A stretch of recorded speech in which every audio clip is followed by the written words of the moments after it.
کبھی ایسا ہوا ہے کہ دل اللہ کو مانتا ہے لیکن ذہن میں کچھ ایسا آتا ہے جس سے روح کانپ جاتی ہے؟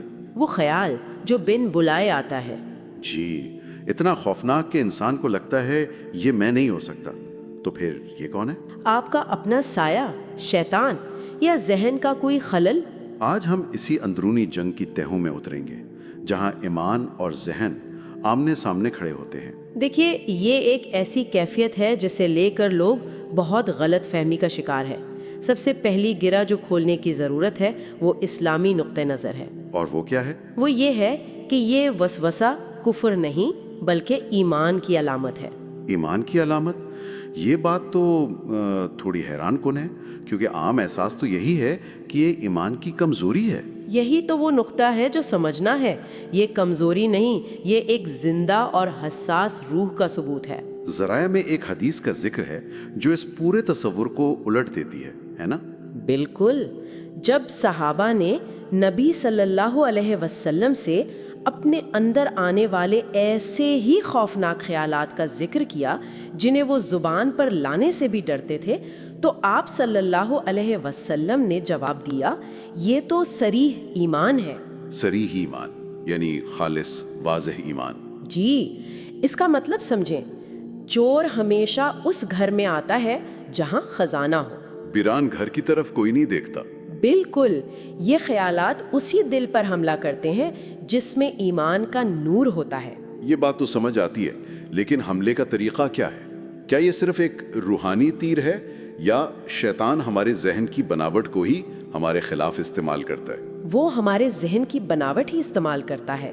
نفسیات میں جسے ہم آبسیسو کمپلسو ڈس آرڈر یا OCD کہتے ہیں، جی سنا ہے۔ اس میں ذہن ایک گلچ کی طرح ایک ہی سوچ پر اٹک جاتا ہے۔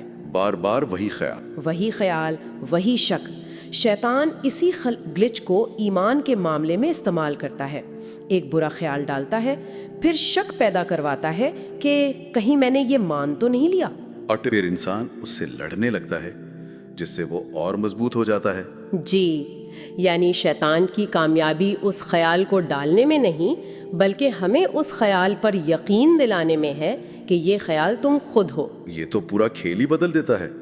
لیکن اگر کوئی خیال اتنا برا اور اتنا مسلسل ہو کہ انسان کو لگے کہ یہ میرا ہی حصہ ہے، تو کیا تب بھی وہ ذمہ دار نہیں؟ یہاں سب سے اہم اصول کام کرتا ہے۔ وہ کیا؟ خیال کا آنا گناہ نہیں، خیال کو قبول کرنا گناہ ہے؟ بالکل۔ شیطان کا کام صرف دستک دینا ہے، دروازہ کھلوانا نہیں۔ وہ فیصلہ انسان کا ہے۔ اللہ نیت اور انتخاب کو دیکھتا ہے، زبردستی آنے والے خیال کو نہیں۔ لیکن آگے بڑھ جانا یہ کہنے میں آسان ہے۔ جب کوئی خیال ذہن پر ہتھوڑے کی طرح برس رہا ہو تو اسے نظر کیسے ہٹائی جائے؟ اس کا طریقہ یہ نہیں کہ آپ سوچیں مجھے یہ نہیں سوچنا۔ ایسا کرنے سے تو وہ اور ذہن میں آتا ہے۔ آپ اسی خیال کو توانائی دے رہے ہیں۔ طریقہ یہ ہے کہ آپ اپنی توجہ کو جسمانی طور پر کہیں اور لگا دیں۔ اچھا، جیسے؟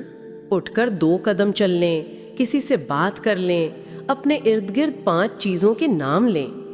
آپ خیال کو دھکا نہیں دیتے، آپ بس اپنا رخ موڑ لیتے ہیں۔ ایک بزرگ کا قصہ ہے، ان سے کسی نے یہی شکایت کی۔ انہوں نے کہا، جب تم نماز میں ہوتے ہو اور گدھے کی آواز آتی ہے تو کیا تم نماز توڑ کر گدھے کو جواب دیتے ہو؟ نہیں۔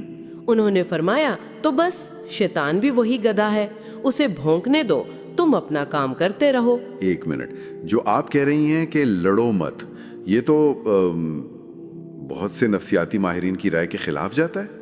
وہ تو کہتے ہیں کہ منفی خیالات کو چیلنج کرنا چاہیے۔ بہت اچھا سوال ہے۔ دیکھیں، خیالات 2 طرح کے ہوتے ہیں۔ ایک وہ جو آپ کی اپنی منفی سوچ کا پیٹرن ہے، انہیں ضرور چیلنج کرنا چاہیے، لیکن وسوسہ آپ کا خیال نہیں، یہ ایک بیرونی مداخلت ہے۔ ایک سپیم ای میل کی طرح؟ بالکل وہی۔ آپ اسے کھول کر اس سے بحث نہیں کرتے، آپ اسے صرف ڈیلیٹ کرتے ہیں اور آگے بڑھ جاتے ہیں۔ اس سے لڑنا، اسے اہمیت دینا ہے۔ تو ذہن آسمان کی طرح ہے اور یہ خیالات بادل ہیں۔ جی، آسمان بادلوں کی وجہ سے برا یا اچھا نہیں ہوتا، وہ بس اپنی جگہ موجود رہتا ہے۔ بالکل یہی بات ہے۔ آپ آسمان ہیں، بادل نہیں۔ یہ پریشانی، یہ کشمکش، یہ خود گواہی ہے کہ آپ کا دل اللہ کے ساتھ ہے۔ یعنی جو اس کیفیت میں مبتلا ہے وہ شیطان کا ہو ہی نہیں سکتا۔ آپ کا خوف ہی آپ کے ایمان کا سب سے بڑا ثبوت ہے۔ تو پھر آخر میں ایک سوچ پر بات ختم کرتے ہیں۔